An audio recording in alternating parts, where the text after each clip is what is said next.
우리 지난주 말씀은 기도와 말씀이 결론인 이유에 대해서 우리가 함께 말씀을 나눴습니다. 예수님을 마음 중심으로 믿기 시작할 때 영적인 전쟁은 반드시 일어난다고 했습니다. 그러나 우린 그 영적 전쟁에서 이기는 방법을 지난주 말씀을 통해서 배웠습니다. 첫째, 나는 아무것도 아님을 고백하고 전능자이신 하나님만을 의지하고 신뢰하겠다라는 믿음의 기도를 할 것을. 둘째, 응답이 더디 되더라도 전쟁이 더욱 치열해지더라도 성령님께서 도우시고 또 하나님 보좌 우편에서 예수님께서 중보하시는, 그래서 나는 무조건 이기는 전쟁을 하는 것임을 믿고 더 힘낼 것을. 셋째, 좌우의 날선 어떤 검보다도 예리한 살아계신 하나님의 말씀을 무기로 사용할 것을. 언제까지나 하나님과 나와의 관계를 행복하게 유지시켜 줄 수 있는 것은 오직 기도와 말씀뿐이라고 했습니다. 우리가 기도하지 않으면 온 열방이, 이 나라가, 그리고 교회 공동체가, 내 사랑하는 배우자가, 내 자식들이 사단의 밥이 된다고 하셨습니다. 우리 함께 말씀 암송하겠습니다. 출애굽기 17장 11절 말씀 시작. 살아계신 하나님의 말씀. 모세가 손을 들면 이스라엘이 이기고 손을 내밀면 아말렉이 이기더니. 출애굽기 17장 11절 말씀. 아멘. 아멘. 말씀 암송을 우리 다음 세대 아이들이 되게 잘 해주고 있는데요. 주원이 그 조그마한 애가 하더라고요, 암송을. 그래서 얼마나 예쁘던지. 하지만 먹을 건 더 주지 않았습니다. 버릇 나빠질까봐. 네. 애굽을 떠난 지 3달이 지난 뒤에 이스라엘 자손은 이제 시내 광야라는 곳으로 들어갔습니다. 그들은 리비딤을 떠나 시내 광야에 이르렀습니다. 이스라엘은 그곳 산 앞에 진을 쳤습니다. 모세에게 말씀하신 하나님의 약속은 정말로 성취되었습니다. 하나님은 불붙는 떨기나무에서 모세에게 나타나서 이르시기를, 출애굽기 3장 12절, 내가 반드시 너와 함께 있으리라. 네가 그 백성을 애굽에서 인도하여 낸 후에 너희가 이 산에서 하나님을 섬기리니 라고 선언하셨습니다. 출애굽을 준비하면서 많은 어려움이 있었지만 전능하신 하나님의 솜씨 앞에서 정말 아침 햇살에 이슬처럼 사라졌습니다. 이스라엘은 애굽으로부터 이제 즐거운 마음을 갖고 기꺼이 떠날 준비가 되었고, 그들의 주인 애굽왕 바로는 그들을 내보내는 것을 기뻐할 수밖에 없었습니다. 홍해의 물은 따로따로 갈라져서 언약 백성인 이스라엘은 마른 땅을 통하여 걸었습니다. 이스라엘은 에담 광야를 지나서 결국 신 광야를 또한 경험하였습니다. 더구나 바로의 땅 애굽을 떠나온 지 2달이나 되었지만 광야, 즉 사막 생활을 한 지가 한 200만 명이 2달이나 되었지만 그들은 굶었다는 이유로 멸망하거나 또 질병으로 병이 걸렸다는 이유로 죽지 않았습니다. 너희가 이 산에서 하나님을 섬기리니 라고 하신 말씀대로 그들은 그렇게 행했습니다. 하나님의 말씀은 결코 실패할 수 없는 것입니다. 대적이 얼마나 분노하고 방해하든지 간에 잠언서 19장 21절, 오직 여호와의 뜻만이 완전히 서게 되는 것입니다. 모세가 하나님을 뵈러 올라가자 하나님의 산에서 그를 불러 말씀하십니다. 제가 이렇게 썼어요. 너는 야곱의 집에 말하고 이스라엘 백성에게 전하여라. 나는 태초에 천지를 창조한 엘로힘, 전능한 하나님이다. 나는 6일 동안 온 천지를 창조하였고 특별히 6일째는 나의 형상을 닮은 사람을 창조하였다. 그리고 7째 날을 구별하여 안식일로 선포하고 그날을 거룩하게 하였다. 나는 에덴 동산을 만들어 나의 형상을 닮은 사람 아담과 자발적이고도 인격적인 사랑의 교제를 시작하였다. 그러나 얼마 가지 않아 사단의 유혹을 받은 아담과 여자가 나와 같이 되고 싶은 마음에 나의 피조물임을 망각하고 절대 따먹지 말라고 하였던 선악을 알게 하는 나무의 열매를 따먹고 말았다. 그들은 내 말을 듣지 않았기 때문에 나와의 자발적이고 인격적인 사랑을 버렸기에 죄가 그들의 생명으로 죽고 이로 인해 온 세상은 죄로 물들어가기 시작했다. 인간들은 본성에 갔고 노아 때에 가서는 죄가 온 세상에 가득 차게 되었다. 그래서 난 홍수로 온 세상을 심판했다. 그랬더니 회개하고 돌아오기는커녕 이번엔 니무롯이란 자를 중심으로 연합하여 바벨탑을 건설하여 나를 대적하더구나. 그래도 나는 포기할 수 없었다. 창세 전부터 계획한 구원을 실행하기 시작했다. 히브리 사람, 아무것도 아닌 사람 아브라함을 선택하였다. 그를 온전한 믿음의 사람으로 훈련시켰다.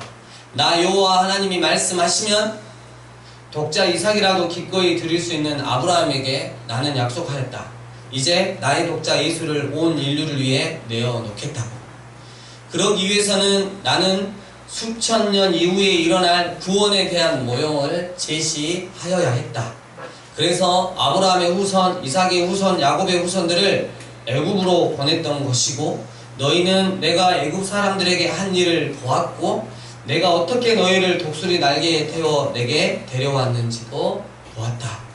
세계가 다 내게 속하였나니 너희가 내 말을 잘 듣고 내 언약을 지키면 너희는 모든 민족 중에서 내 소유가 되겠고 너희가 내게 대하여 제사장 나라가 되며 거룩한 백성이 되리라. 너는 이 말을 이스라엘 백성에게 꼭 전하여라.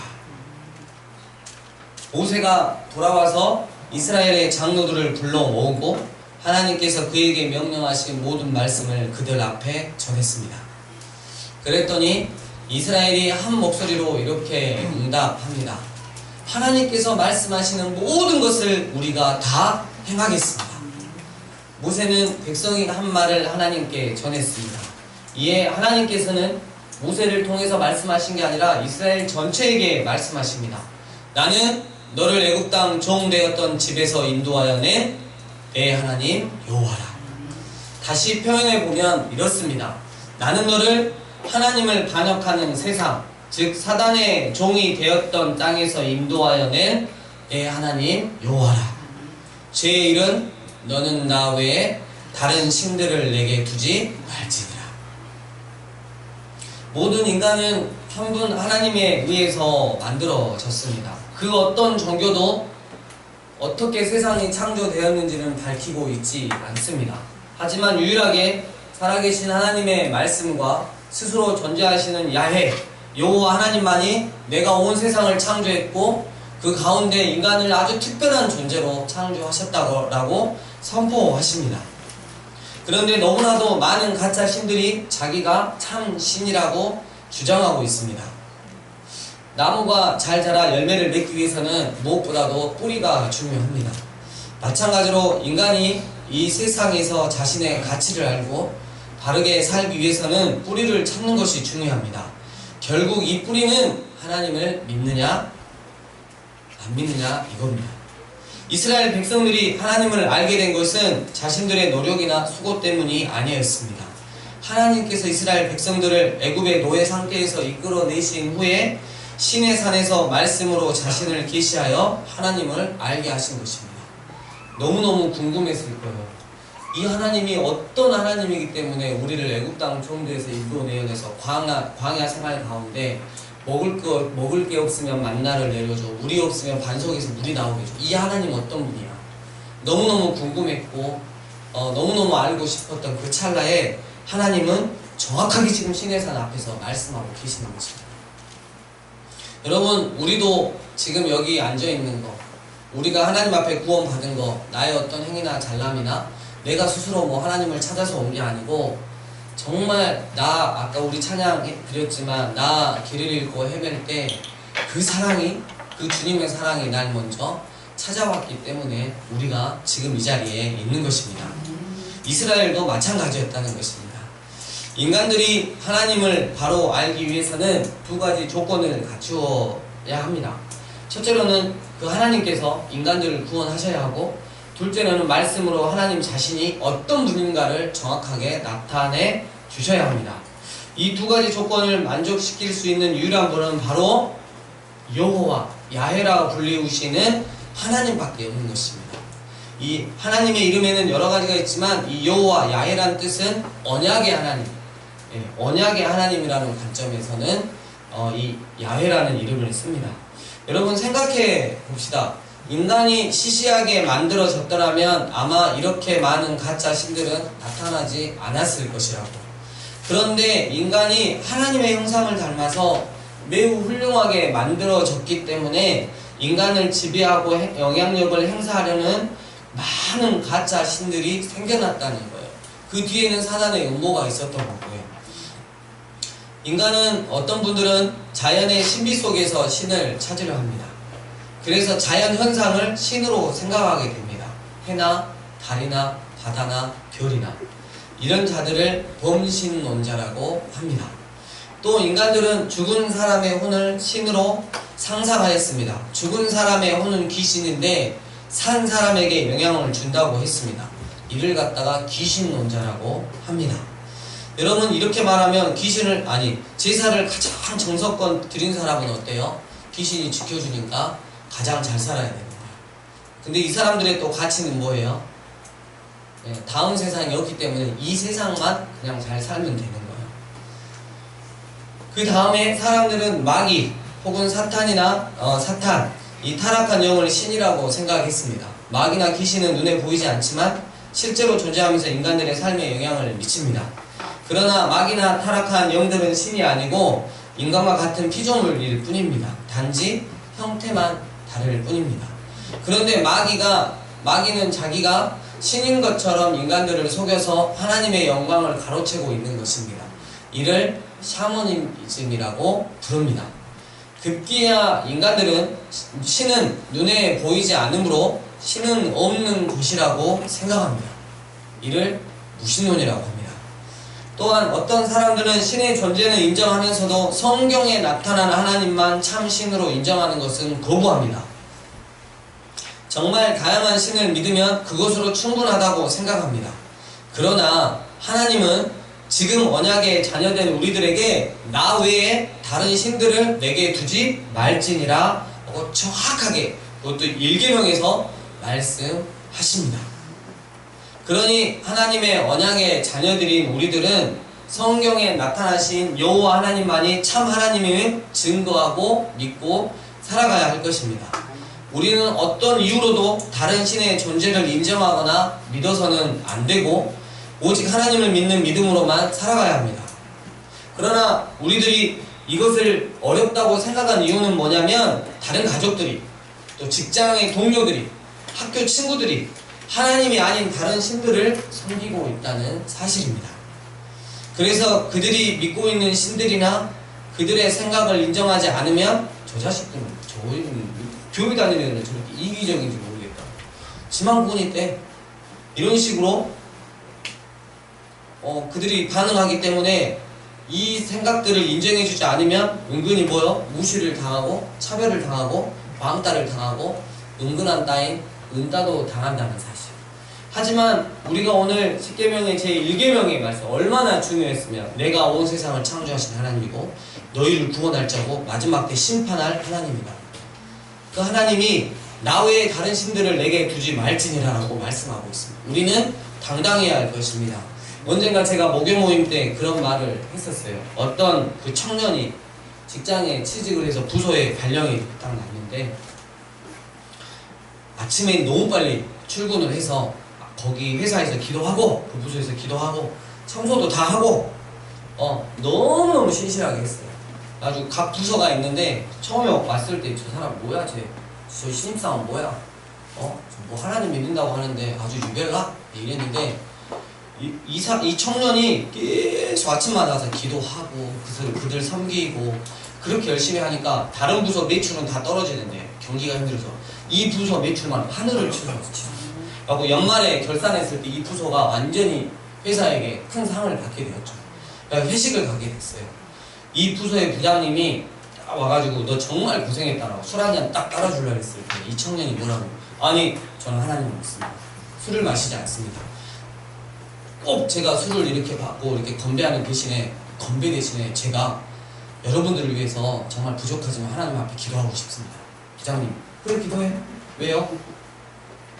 삶으로 보여줬기 때문에 야 네가 믿는 하나님 진짜 하나님. 여러분 제가 이렇게 며칠 전에 이틀 전에 이사했잖아요. 네, 저기 그 전세 내주신 그 집주인이 마지막 그 짐 딱 빼는데 오셨더라고요. 저를 확 껴안아 주셨어요. 그래서 저도 그동안 기도만 했던 이야기를 했어요. 사장님, 아버님이라고 그러죠. 아버님, 제가 늘 기도하던 건데 제가 목사니까 마지막으로 말씀드리고 싶습니다. 하나님께서 저를 만나 주셨던 것처럼 아버님도 하나님 만났으면 좋겠습니다. 하나님께서 아버님 만나 주셨으면 좋겠습니다. 꼭 예수님 믿었으면 좋겠습니다. 이렇게 이야기를 했어요. 그분이 이런 말씀을 하세요. 나이가 어리지만 자기 큰아들이 저랑 나이가 같아요. 나이도 어리지만 정말 많은 거 배웠다고 그렇게 말씀하시면서 자기가 전국에서는 안 살아서 모르는데 전라남도에서 가장 좋은 사람 만나서 정말 막 물이 터지고 보일러 터지고 이랬는데 정말 아무렇지도 않게 그렇게 살아준 거. 그래서 이렇게 좋은 사람 만나긴 드물다고 하시면서 축복해 주시더라고요. 교회도 축복해 주셨어요. 잘 되라고. 어떤 식으로 잘 되라는지 모르겠지만 네. 여러분, 우리가 정말 어딜 가서든지 이러한 모습이 있어야 될 것 같아요. 하나님이 우리 아버지시니까 우리 아버지를 자랑하는데, 우리 아버지를 드러내는데 부끄러워하면 안 되는 거죠. 오늘도 이 10계명 중 제1계명의 싸움이 정말 치열합니다. 성경에 하나님만이 진짜 하나님인가, 아니면 다른 많은 신들을 인정할 것인가 하는 것입니다. 신은 인간이 정한다고 해서, 인간이 만들어 놓는다고 해서 신이 되는 게 아니에요. 참 하나님은 우리 자신과 온 세계를 만드신 전능하고 유일하신 여호와 하나님 한 분뿐인 것입니다. 할렐루야. 제2계명, 너는 자기를 위하여 새긴 우상을 만들지 말고 위로 하늘에 있는 것이나 아래로 땅에 있는 것이나 땅 아래 물속에 있는 것에 아무 형상이든지 만들지 말며 그것들에게 절하지도 말고 그것들을 뭐하지도 말라, 섬기지도 말라. 사람들은 생명이 없는 돌이나 나무로 된 신상 앞에 열심히 절하고 피는 모습을 볼 수 있습니다. 그들이 그렇게 하는 것은 자신들의 정성을 믿기 때문입니다. 우리 믿는다고 하는 사람들도 정말 오해하고 있는 게, 하나님도 지성이면 내가 정성을 다하면 감천이겠지, 하늘에서 어때요? 감동을 받으시겠지 하는 마음으로 예배를 드리고 기도를 하고 선행을 하는 것을 종종 볼 수 있습니다. 여러분, 우리 하나님은 우리의 지극 정성 때문에 감동을 받고 어떠한 일을 진행하신 분이 결코 아니라는 거예요. 자체가 사랑이시고 감동이십니다. 언제나 우리 때문에 기쁨을 이기지 못하시는 분이십니다. 때문에 스바냐 3장 9절에 이렇게 말하고 있습니다. 너의 하나님 여호와가 너의 가운데 계시니 그는 구원을 베푸실 전능자시라. 그가 너로 말미암아 기쁨을 이기지 못하시며, 얼마나 기쁘셨으면 우리를 보시고 기쁨을 이기지 못하시고 너를 잠잠히 사랑하시고 너로 말미암아 즐거이 부르며 기뻐하시리라. 아멘. 인간의 마음 중에서 가장 타락한 부분이 참 하나님을 믿는 신앙 외에 종교적인 상상력과 저주받은 감정입니다. 하나님께서는 그것을 미리 아시고 이스라엘 백성들이 어떤 형상을 만들어 예배하는 것을 금하셨습니다. 이들이 우상을 만들어 경배하는 것은 자신들의 상상력이고 감정에 불과하기 때문입니다. 인간과 하나님 사이에는 엄청난 간격이 있어서 인간은 원칙적으로 감히 하나님 앞에 나아갈 수 없습니다. 하나님은 거룩 자체여서 죄와 죄인을 눈꼽만큼도 용서하지 않으십니다. 그래서 넘치도록 당신의 진노와 심판을 준비해 놓으셨고 그 죄인들을 영원히 멸하시기 위해서 지옥까지 준비해 놓으셨습니다. 여러분, 하나님께서 이 죄인을 얼마나 미워하시면, 얼마나 증오하시고 구역질 나도록 가증스럽게 여기셨으면 지옥까지 별도로 만들어 주셨습니다. 근데 우리가 죄와 벗삼아 살 수는 없다는 거죠. 이렇게 지옥까지 준비해 놓으셨지만 하나님 앞에 우리가 그래도 나아가야 죄 용서를 받고 구원을 받을 수 있기 때문에 반드시 하나님께 나아가야 합니다. 여러분, 때가 많이 끼었어요. 그럼 반드시 어디를 가야 돼요? 목욕탕 가야 되는 거예요. 아, 때가 많이 끼었어. 나 정말 부끄러워서 나 못 나가겠어. 계속 때가 끼다가 어때요? 예, 빼인이 되는 거죠. 처음으로 써봅니다. 빼인. 어떤 사람들은 종교적인 상상력과 감정적인 흥분을 통해서 하나님과 교류를 하려고 하는 그런 잘못을 범합니다. 촛불을 켜놓고 기도하면 마음이 시원하다든지 어떤 짐승의 형상 앞에 절하면 신이 응답할 것 같다고 생각하는 것입니다. 이것은 여러분 이스라엘이 모세가 40일 동안 시내산에서 내려오지 않자 이 밑에서 뭘 했죠? 우리를 애굽에서 인도해낸 신을 만들어요. 근데 그 신은 애굽에서 섬겼던 신과 똑같아요. 뭐야? 예, 금송아지 우상을 만들어요. 이것이 하나님이다. 이것이 하나님이다. 너희가 앞으로 이 금송아지 이 신상을 섬기면 하나님을 섬기는 것과 같다. 여러분, 요 하나님이 정말 그걸 보시고 와 그래 날 대체해가지고 잘하고 있구나, 이게 아니죠. 그렇게 하지 말라는 거 하고 자빠지는 거야. 어디에서요? 교회 공동체가 하고 있다. 우리가 하나님께 나아갈 수 있는 유일한 방법은 하나님의 말씀을 믿고 성경이 제시하는 방법대로 하나님께 나아가는 것입니다. 오직 예수 그리스도의 십자가의 대속의 피를 온전히 믿고 의지함으로 하나님께 나아가야 하는 것입니다. 여기서 끝나면 좋겠지만 신약에서는 우상 숭배의 범위가 더 분명해집니다. 골로새서 3장 5절, 그러므로 땅에 있는 지체를 죽이라. 곧 음란과 부정과 사욕과 악한 정욕과 탐심이니 탐심은 우상 숭배니라. 청소년들이 어느 가수를 열광적으로 좋아하면 공연할 때 찾아가는 것은, 물론 가수의 집 앞에서 공연할 때 찾아가는 것은 정말 이건 기본이고, 가수의 집 앞에서 밤을 새우기도 하죠. 이는 그 가수가 노래를 잘 부르는 이유도 있겠지만 더 중요한 것은 그 가수의 노래가, 그 가수의 외모가 내 마음속에 억눌려 있었던 욕구를 대신해서 표출해 주었기 때문입니다. 그러니까 결국 우상 숭배라고 하는 것은 뭐냐면 내 마음속에 있는 욕망을 다른 대상을 통해서 표출하는 거예요. 옛날 이스라엘 백성들이 우상 숭배의 유혹을 떨쳐버리지 못했던 것도 그 우상이 자신의 욕망을 대신 충족시켜주는 일을 했기 때문입니다. 금송아지 신상을 만들어 놓고 그 앞에서 절했을 뿐만 아니라 술 취하고 온갖 못된 짓을 했어요. 신을 자극시키자 라는 미명 안에. 여러분, 온갖 못된 짓, 성적으로 타락질을 결국 누구 때문에 하는 거예요? 자기 자신에 있는, 인간에 있는 욕망 때문에 하는 거죠. 근데 핑계는 뭐예요? 신을 감동시키자. 사람들 중에서 출세를 욕망하는 사람은 성공한 사람을 모델로 삼아서 숭배하고, 돈을 지극히 탐내고 사랑하는 사람은 부자들이 세상에서 돈 모으는 방법을 모델로 삼아 숭배하고, 성적인 쾌락을 추구하는 사람은 멋있게 생긴 남자 배우나 여자 배우를 숭배합니다. 그래서 성경은 탐심은 우상 숭배라고 한 것입니다.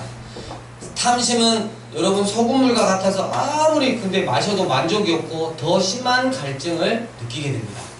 모든 탐심은 결국 헛되기 때문입니다. 하나님께서는 여러분 10계명 중에 2계명을 말씀하시면서 자신을 좀 소개를 더 하세요. 나는 질투한 남이다.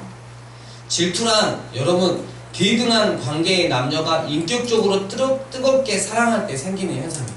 관심도 없으면 조금 밑에 있는 그러면 질투하고 말 것도 없죠. 하나님께서는 우리에게 노예적인 관계나 사랑을 원하시는 게 아니라 서로 동등하면서도 애틋한 사랑을 하는 것을 원하신다.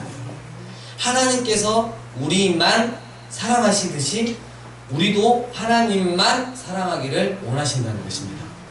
하나님께서는 하나님을 사랑하고 주의 계명을 지키는 자에게는 지금 이 계명 밑에 자손 1000대까지 복을 주겠다고 약속하셨습니다. 하지만 하나님을 부담스러워하고 미워하고 싫어하는 자에게는 아버지로부터 아들에게로 3, 4대까지 죄의 값을 치르겠다고 말씀하십니다. 3, 4대면 버틸만 하는데 이게 아니고 여러분 3, 4대만 내려가면, 아니 1대, 2대만 내려가면 씨가 다 말라요. 3, 4대면 영원히 아웃되는 거야. 10계명 중 제 3계명부터는 다음 주일에 계속하겠습니다. 말씀을 정리합니다. 내가 반드시 너와 함께 있으리라. 너희는 이 산에서 나 여호와 하나님을 섬기리니. 살아계신 하나님의 말씀은 틀림없이 이루어졌습니다. 이제 하나님께서는 태초에서부터 지금까지의 일들을 모세에게 이야기하시면서 이스라엘과 언약 맺기를 원하셨습니다. 세계가 다 내게 속하였느니 너희가 내 말을 잘 듣고 내 언약을 지키면 너희는 모든 민족 중에서 내 소유가 되겠고 너희가 내게 대하여 제사장 나라가 되며 거룩한 백성이 되리라. 제사장 나라, 어노인팅 어때요? 다리를 기름 부은 자는 어떻게 해요? 당연히 하나님과 세상 사이에 다리를 놓아야 한다는 것이죠. 어제 제가 밤에 어제 좀 피곤해서 일찍 잤는데 주의를 알리기 바로 직전에 한 청년이 전화를 했어요. 목사님! 제가 2명 전도했습니다! 이렇게 가지고 자다 말고 할렐루야 하고 끊었던 제가 있었습니다. 제사장 나라가 되었던 것입니다. 전화 통화할 때는 멍했지만 끊고 나서 어찌나 하나님께 감사하는지. 그래서 우리는 의리를 결의했습니다. 모세를 통해 이 말씀을 들은 이스라엘은 한 목소리로 하나님께서 말씀하시는 모든 것을 우리가 다 행하겠습니다 라고 결단했습니다. 이에 하나님 이스라엘에게 어고오는 모든 하나님의 언약의 자녀들에게 십계명을 주십니다. 여러분, 이거는 그 당시 이스라엘에게만 필요한 게 아니라 현재에서도 주님 오실 때까지 필요한 게 바로 십계명입니다. 이 십계명을 더 줄이면 하나님 사랑과 이웃 사랑인 것입니다. 제1은 너는 나 외에는 다른 신들을 내게 두지 말지니라.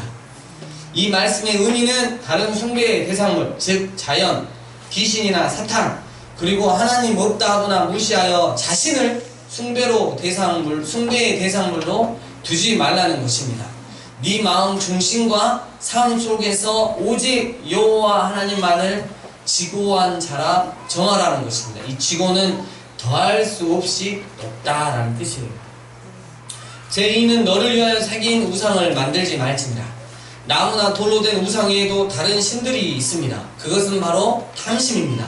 돈, 쾌락, 명성, 유행, 외모 등 자기를 최고의 자리에 두는 다른 많은 것들, 하나님의 정당한 위치를 다른 많은 것들에 대한 사랑과 생각으로 빼앗는 탐심이 바로 우상 숭배인 것입니다.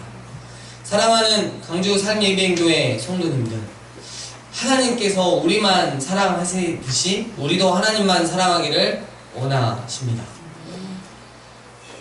여기서 완전 궁금한 게 제가 하나 있었습니다. 이스라엘 백성들이 시내산에서 도착하기 전까지는 하나님 그들의 완악하고 이기적인 마음과 말과 행동에 상관없이 오직 은혜로 그들을 구원해 주셨고 당신의 백성으로 삼아 주셨다는 거예요. 근데 이제 와서 너희가 조건을 납니다. 내 말을 잘 듣고 언약을 지키면 하고 조건을 제시합니다. 여러분, 이건 무슨 의미일까요? 제가 내린 결론은 이렇습니다. 그것은 우리가 과거에 어떠한 죄인이었든지 간에 하나님께서는 아들 예수님을 이 땅에 보내셔서 우리의 죄값을 십자가 위에서 생명으로 치르게 하시는 구원을 은혜로 베푸셨습니다. 그리고 이제 우리에게 말씀하시는 것입니다. 너희가 나에게 거부할 수 없는 큰 은혜를 받았다면, 그래서 예수를 마음 중심으로 믿고 있다면 넌 지금부터는 당연히 너희는 나의 말씀에 순종하는 삶을 살아야 하지 않겠느냐입니다. 이 말씀에 우리 온전한 믿음으로 반응합시다. 이 말씀에 우리 온전한 결단으로 반응합시다. 오직 온전한 믿음의 눈으로 하나님을 아버지와 모든 은혜의 하나님으로 보아야 함과 동시에 이사야 57장 15절 높고 거룩한 곳에서 영원히 거하시는 분, 다니엘서 9장 4절 크시고 두려워할 주 하나님, 이사야 40장 15에서 17절 모든 열방이 아무것도 아닌 것처럼, 없는 것처럼, 빈 것같이 여기시는 하나님도 보아야 할 것입니다. 네, 주님, 우리 강주 삶의 예배인교회 공동체는 주님께서 말씀하신 것 다 행하겠습니다. 하나님 외에는 다른 신들을 제 마음과 삶에 두지 않겠습니다. 나의 탐욕을 위하여 하나님을 밀어내는 우상들을 만들어내지 않겠습니다. 하나님을 미워하는 죄를 저질러 죄의 값을 받게 되는 그 어리석은 자가 결코 되지 않겠습니다. 반대로 하나님을 사랑하고 하나님의 계명을 지켜 천대까지 은혜를 누리겠습니다. 우리 이 시간 주신 말씀 가지고 기도하실 때 여러분에게 하나님은 과연 그동안 어떠한 분이셨는지 다시 한번 점검해 보았으면 좋겠습니다. 그리고 정말 나의 우상은, 탐심으로 만들어낸 나의 우상은 무엇이었는지 제거할 수 있는 은혜를 받기를 소원합니다. 너는 나 외에 다른 신들을 내게 있게 말지니라. 너를 위하여 새긴 우상을 만들지 말라. 복을 1000대에 걸쳐서 받을래? 아니면 죄의 값을 3, 4대 1으로 받을래? 라고 말씀하신 주님 앞에 우리 결단하며 나아갑시다. 함께 기도하시겠습니다.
지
나에게 은혜를 받았다면, 정말 한량없는 은혜를 받았다면, 정말 이제 마음 중심으로부터 당신을 믿을 것과 나 외에 다른 신들을 두지 말 것과 온갖 탐욕으로 만들어낸 우상들을 버리라고 말씀하고 계십니다. 우리가 이에 온전한 믿음으로 반응하고 결단할 수 있는 귀한 시간 되기를 소원합니다. 하나님, 영원하신 하나님, 그 영원하신 하나님과 천대에 걸쳐서 사랑의 교제를 나눌 수 있는 그 복을 빼앗기지 않는 저희들 되게 도와주시고, 이번 한 주 동안 내 탐욕으로 빚어낸 만들어내고 섬기고 있었던 모든 우상들을 제거하는 거룩한 한 주간이 될 수 있는 은혜 허락하여 주시옵소서. 교회 예배당과 너네스쿨 이전이 하나님 은혜 가운데 진행되어 가고 있습니다. 하나님, 한 마음과 한 뜻으로 우리가 기도하고 마음을 모으니 하나님, 그곳에 가서 더욱더 주님이 주신 사명 감당할 수 있는 은혜 허락하여 주시옵소서. 하나님, 한 주 동안의 삶 감사하여서 주시는 베풀어 주신 물질 가운데 거룩히 구별하여 온전한 마음을 하나님 앞에 올려드립니다. 함양하여 주시고 교회와 하나님의 나라를 위해, 그리고 힘들어하는 자들을 위해 사용되어질 수 있도록 은혜 베풀어 주시옵소서. 주님 사랑합니다. 다시 오실 예수님 이름으로 기도드립니다. 아멘. 이제는 우리 주 예수 그리스도의 은혜와 하나님 아버지의 크신 사랑과 성령님의 교통하심이, 너는 나 외에 다른 신들을 내게 두지 말지니라, 너를 위하여 새긴 우상을 만들지 말지니라고 말씀하신 그 하나님 앞에 온전한 믿음으로 반응하고 결단하겠노라고 결단한 우리 예배자들 머리 위에, 그분들의 삶 위에, 특별히 우리 다음 세대 위에, 이 강주 도심 위에, 평양에서 예루살렘까지 이제와 영원토록 함께 있을지어다.